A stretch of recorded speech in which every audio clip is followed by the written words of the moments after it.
A real threat to Vladimir Putin. That's how commentators are describing Kremlin critic Alexei Navalny. So, who is he? A courageous and charismatic opposition leader or an opportunist fighting a personal vendetta against President Putin?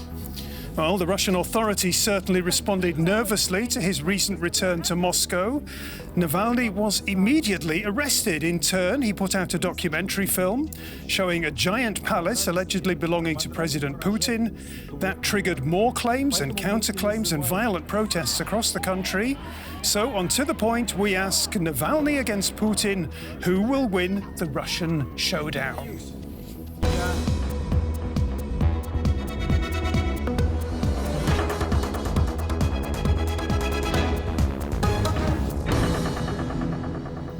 Thanks very much indeed for joining us here on To The Point. And with me in the studio is Daria Sukharchuk, a freelance reporter and presenter.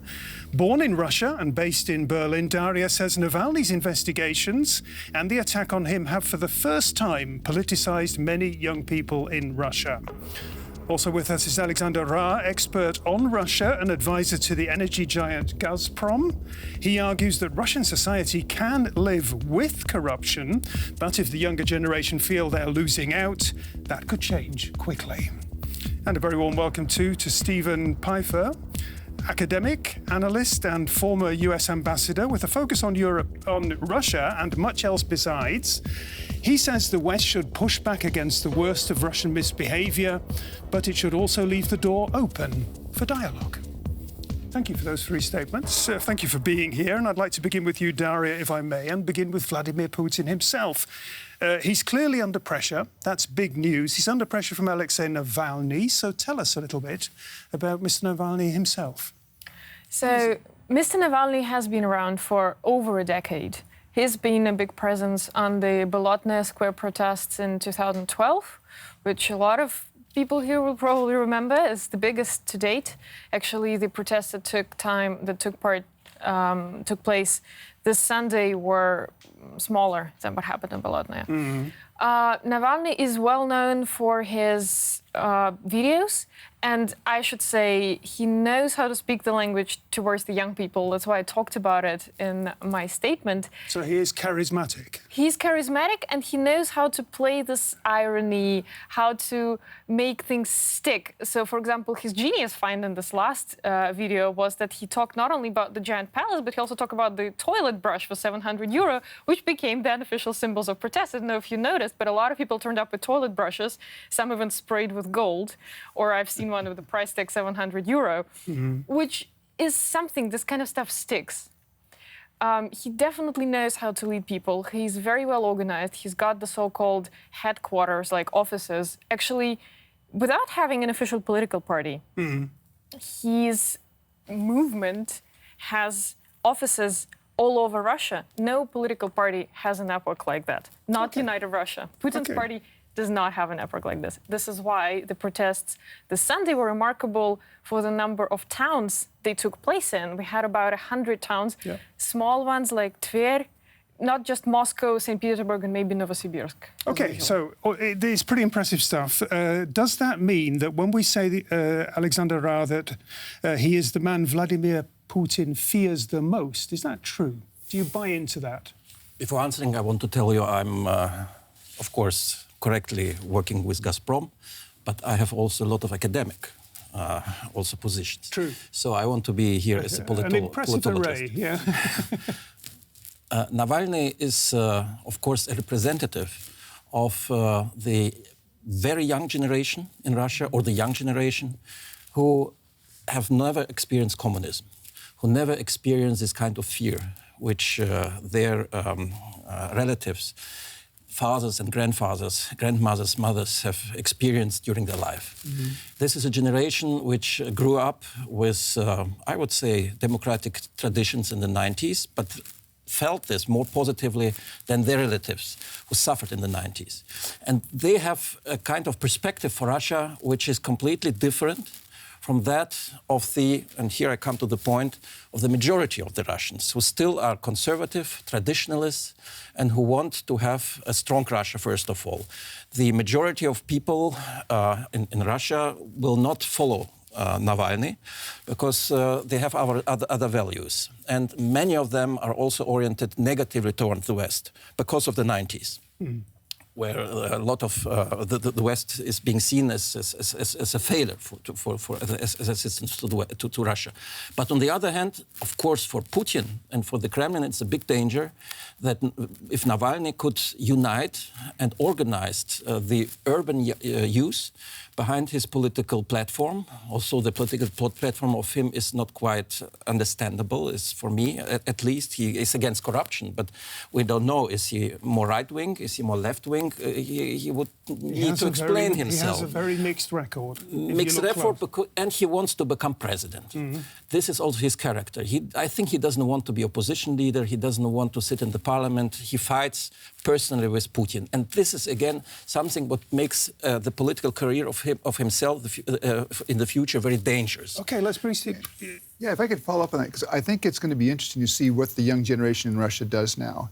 Because if you look over the last 25 years, the Russian population has been, I don't want to, maybe passive. I mean, Volotnaya, the protests that you saw, 100,000 people in 2011 in Moscow. But Moscow's a city of what, 15 million? 13, yeah. Right. In Kyiv, in the Maidan revolution, at some point you had 500,000 people on the streets. In Ukraine, in a city of 3 million.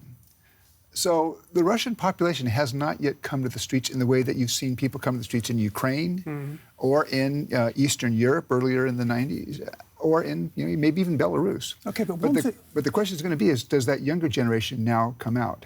And I think it was interesting, two things about the protests on Saturday. One was the numbers that you cited, 100 cities all across Russia. That's pretty widespread. The second issue that I thought was kind of interesting is that when you watch the protests, the protesters were pushing back. In the past, at least as I've watched Russian protests, the protesters are relatively docile. I mean, they don't really push back against the authorities in the way that I think we saw happening on Saturday. And that might be of concern to Russian security services. OK, very important points. Daria is up next. First of all, though, Vladimir Putin has controlled power in Russia for 2 decades, but his leadership has become increasingly authoritarian, and now, for the first time, there appears to be a real challenger to his dominance. He is the pop star of the Russian opposition. Alexei Navalny is mobilizing people across the country. His goal, a Russia free from corruption and Putin. In video exposés posted on his YouTube channel, the law graduate explains how Russia is being robbed by its elites. He has been experiencing ever more of the state's power through arrests and court trials. His popularity is growing, especially among the young, but he is also controversial. Initially aligned with the Liberal Democratic Party Yabloko, Navalny later temporarily relied on nationalist slogans. He finished second in Moscow's 2013 mayoral elections. In the 2018 presidential election, he was barred from running against Putin. 2 years later, he was attacked with a Novichok nerve poison, presumably by secret agents of the FSB. The Russian president makes fun of Navalny without ever mentioning his name. Who needs him? If they had wanted to fatally poison him, they would have brought it to the end. Upon his return from Germany, where he was treated and he recovered, the Kremlin critic was again arrested. How dangerous can Navalny still be for the president? So much to talk about. The voice of young Russia.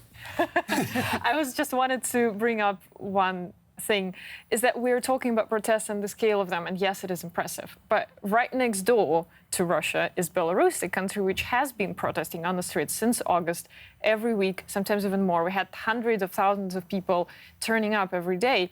They have been arrested, beaten up, they still haven't given up. But Lukashenko and his regime also haven't given up. Belarus politically essentially remains the same country that it was. It hasn't changed. And they have a charismatic leader, Svetlana Tikhanovskaya. I would say for many younger people from Russia and from Belarus, there has been a lot of writing about Svetlana Tikhanovskaya in Russia. She's interesting for us. She's understandable. She is more mainstream than Navalny. I have to ask the question that begs, is there something more general happening here? Or we're not just talking about... Absolutely, something general is happening here. The West was an anchor for Russia at the end of the 80s when Gorbachev started the revolution, the perestroika. People were looking toward the West as the best alternative to the Soviet regime. Now the West is less and less, for the majority of people, an alternative. It is sad for the Western ears to hear it, but it's true. Because the West has itself problems, and it has the same demonstrations this in is Russia, Putin the same saying the brutal West police. is illiberal, the West is too liberal, the West is badly organised, the West is violent. This is too primitive. No, he's saying they have the same problems. They have the same police, brutal police, which is beating up demonstrators in the United States, in Germany, in Holland, and so on. So don't teach us. And the problem is that the Russian society is becoming anti-Western in many sense. Not the younger people, but the older people and the traditionalists in Russia are saying we want to live in Europe, but in a different system of values. And I think the conflict of values between the liberal Europe and the non-liberal or traditionalist Russia and many parts, Belarus and other countries, is the main conflict which we have seen between the West and Russia in the past 20 years. OK, let's pass the ball on to Steve. But I'm not sure I totally agree, because if you look at the Maidan revolution in Ukraine in 2014, while it morphed into a broader protest against the kleptocracy of Viktor Yanukovych and the growing authoritarianism, it started out as a protest because Yanukovych said he was not going to sign an association agreement with the European Union. And for a lot of Ukrainians, they saw this saying, you're taking away my chance to draw closer to Europe. So I think Europe still has a draw. It may not have the gloss that it did, say, 15 or 20 years ago. And the question is going to be in a place like Russia, where I think you're right, there's this clash of values. Do younger Russians say, no, we still want the values of Europe? And then how does that work out internally with Russia? I think that the problem that Russia has is, I think Russia would, there's a segment of the Russian population, and I think this might include many people in the Kremlin, who would like to join Europe, but on Russian terms. And I'm not sure that Europe is prepared to accept Russian values. And I think that's the clash there. But my point was that the values of Europe have changed. You might disagree, but it's also true. The West has become somehow militant, also in the wars. A lot of I work with many Russians in the Petersburg. We're sitting here in the West. We're talking about Angela Merkel's Germany, which can hardly be described as a fatuously liberal society. We can talk. Germany is probably the best model for a liberal democracy in the world. As I'm saying this as a German, but on the same time, we see that we are having certain problems, and we are problems inside Europe too. That's not the subject of our talk right now. I'm only talking about the Russians, who I work with young people in the youth parliaments in Russia. I made surveys there. They're saying, yes, we want to be part of Europe. We want European values, but not at any price. The West should stop teach us. We also have something to bring into this Europe. This is not a contradiction to what you have said. It's only not even a correction, but an important point which I wanted to make, that things have changed a little bit from the times which we know when the colored revolutions and the other revolutions were conducted or took place in Eastern Europe. Okay. That was the world in many ways, according to Vladimir Putin. And Vladimir Putin, the Russian leader, has surprised many people by actually responding to Navalny's documentary that we heard about. The Russian leader said he hadn't yet seen the film, but he nevertheless dismissed it as boring and brainwashing. For the first time, Navalny used the film to attack Putin directly. There's plenty of footage of a lavish Black Sea palace, the largest palace in the world, apparently. Alexander, you are... You're giggling in the background almost. How corrupt is Vladimir Putin? I think himself is not corrupt. Russia is corrupt. And he doesn't need this money. Vladimir Putin is not corrupt. Personally, he's not corrupt. I don't think that he has personal values. I don't think so. It has to be proved. I don't think so. You ask me, I think around him, the oligarchs are corrupt. The world in Russia has a problem of corruption, the major problem of corruption. So he has his cronies and his proxies. I will explain to you this castle, why they're building this, to demonstrate to the world that it can build a better castle than the French 400 years ago in Versailles. Yes, they have enough, but they want to have more. Yes, we laugh at this, and I'm trying to explain what they wanted to create, a big monument for a strong Russia at the coast, yes, for us it's ridiculous. But for them, I think it's a symbol of power to show their presence at the Black Sea. Like the palace that we remember so well in the Romanian capital, Bucharest. This is far more, I think, more expensive. But it's built by the oligarchs, and I can't reject, of course. Probably one day they thought that Putin might use his castle when he steps down, but he's not stepping down. Yeah, no, I think that it's been interesting that while the Kremlin says, Putin has nothing to do with this, they could say who owns it, who built it, and they're totally silent on that point. So it's not being built for somebody else, and I think in the absence of any further information, it's clearly been built for Putin. On the broader question, I mean, whether or not Putin is personally corrupt, we may have different views on that. He has tolerated an incredible amount of corruption in Russia. And I guess that was probably the biggest surprise. And when I was still in the U.S. government back in the early 2000s when Putin came to power, I think the one thing that we really expected was he will tighten some things up. I mean, I think there was a sense in Russia that things had become too loose in the 1990s, too much chaos. So he would restore a degree of order. But there's also a sense that this is somebody who will actually, crack down on corruption. And I don't think we've seen that crackdown. Somebody, I've heard it 100 times, somebody who would be, he was viewed as an honest leader, a man who stood by his word. That was always the message around Putin.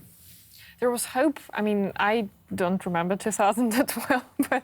Age dropper. Yeah, but there was hope that something will change, that Russia will become the westernized country that so many people hoped for it would in the 90s, and that the mess would be cleaned up and we would have a normal life. And it has not come to fruition.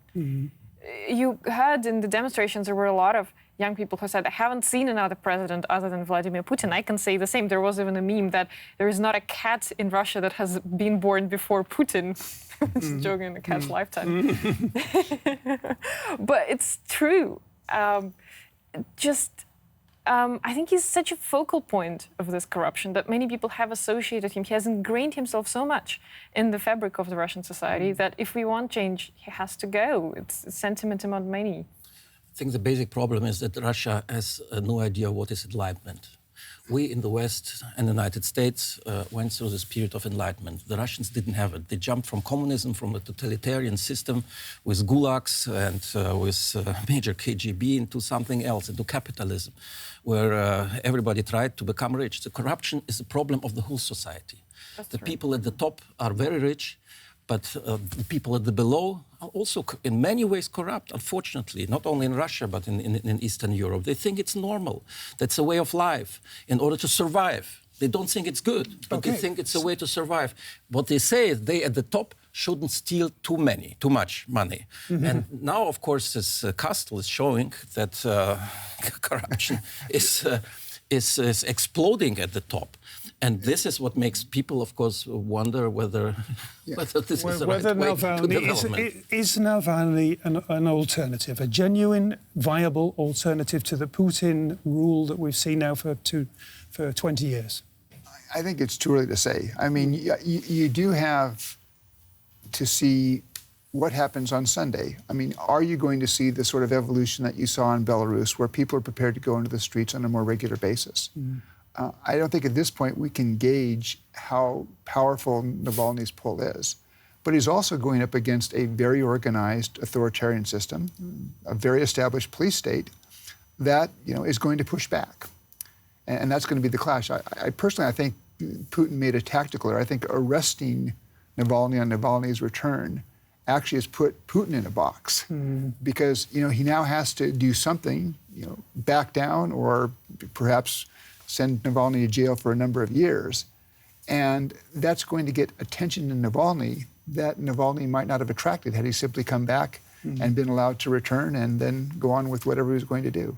What evidence would you, if this were a sort of a council of wise men and women, which indeed it is in many ways, if the German government were to come along and say, what advice do you have for us in approaching this crisis in Russia with the Putin regime and the Navalny challenge? I think the West should continue sanctioning, especially the oligarchs, the corrupt top of the Russian society, who have a lot of assets in Europe.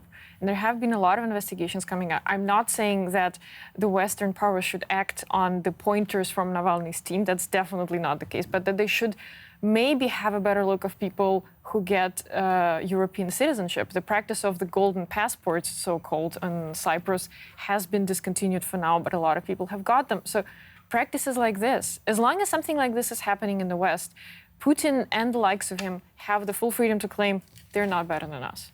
Yeah, I think there's actually one good development in the United States is with a law that was passed in December, it's now going to ban the ability of shell companies to own real estate and assets in the United States. I suspect there's a huge amount of real estate in Miami, in New York, that's owned by Russian oligarchs, probably Ukrainian oligarchs, and it's all owned through shell companies, so we don't know who. You're going to have to now disclose the beneficial owner. And that will be useful in a number of ways. For example, if there is a decision then to target an individual oligarch, we then know who to go after. I guess I would throw out a second idea, which I hesitate because it's somewhat un-American.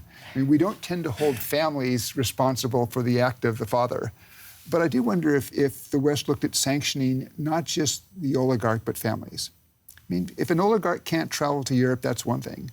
But if the spouse can't make her annual shopping trip to London, or if the kids can't go to college, that might have a different impact. And it's harsh, but it might be a way to target some sanctions that actually begin to stir up some concern among the people who I think are close in the Putin inner circle. It sounds very plausible to me, but you know more about these things, Alexander. Tell us, is that? There are problems with doing this because many of these people have British or German or American citizenship. Yeah. And you can't punish or sanction your own citizens in this way. And of course, people I don't want to sound too cynical, attract Russian money. Of course, for their own banks or for own purpose in the West. And the real problem, I think, is I don't know what to do. But I think that if the sanctions will be too harsh, if, for example, Nord Stream 2 will be completely stopped and as a sign to Putin, we are against you, then this will mobilize, of course, more and more people, not for, but against Navalny and against the West in Russia. We should see this. One thing that people, as I followed the story in the past couple of weeks, one thing that people have said, a lot of people have said, is that they're very impressed by the courage shown by Alexei Navalny in returning to the country. And I wonder, because it has been talked about and because he has indicated that he has thought about it, we need to understand the gravity of the situation here. This is the question. Is his life at risk? I think it is. Nobody is completely safe in a Russian jail, as we know from the case of Mr. Magnitsky and how many others. Let's not forget about the COVID outbreak, which obviously you have outbreaks of COVID in Russian jails, and I don't think Navalny is fully healthy after the chemical attack. He cannot be 100% healthy. Yeah, no, I think the Russian security services tried to kill him once. That should be a message. And certainly I think he's at risk of spending a long time in jail. I mean, they will find reasons to keep him in jail. And again, though, there's that question, is that the smart thing for the Kremlin to do? Because to the extent that they either keep him in jail or if, in fact, he does die under mysterious circumstances, that's going to make him more of a martyr. And how does that then react with the population that's inclined to support him? He has already let it be known that he will not commit suicide. He will not take his own life. And that seems to be a sort of a reassurance to the world that, or a reassurance, an indication that he believes that, he could be knocked off. If something happens, he's saying it wasn't by my own hand. Yeah. But he doesn't want to give up. He wants to fight for the presidency. I think he wants to become the top man in Russia, and therefore he had to return. There was no alternative, no option for him to stay here and work for Deutsche Welle or for someone else, or for Radio Liberty. That would be his fate here. Of course, he wants to go back to fight, otherwise he would lose, of course, his electorate. And I think that was the Kremlin's hope, that he would stay But they are in a dilemma, the Kremlin. What are they going to do? To bring him into prison? This will highlight Navalny's points again and make him even more popular. To be after him, or God bless me, not to poison him would be even a more disastrous mistake. So the Solzhenitsyn option, out. back to Germany. Stripped of citizenship, sent into exile? I can't imagine that it will happen, but I'm not. I think that this is one of the very few options which, at the end, may come up. We began with Daria, so let's give Daria the final word. Yeah, people in the West like to talk about, or very often liberals in the West talk about the ultimate demise of Vladimir Putin. Would Russia be a better place after Putin? I think there is a chance to improve for Russia after Putin is gone, but it's not a guarantee. It can become worse. For all we know, you could have some kind of political junta. You don't know. That's the thing. It's going to be a wild play. OK. Russia after Putin, thanks very much for joining us. I hope you've enjoyed our conversation. I hope we've given you plenty of food for thought. If you have enjoyed the show, come back next time. Until then, bye-bye and tschüss.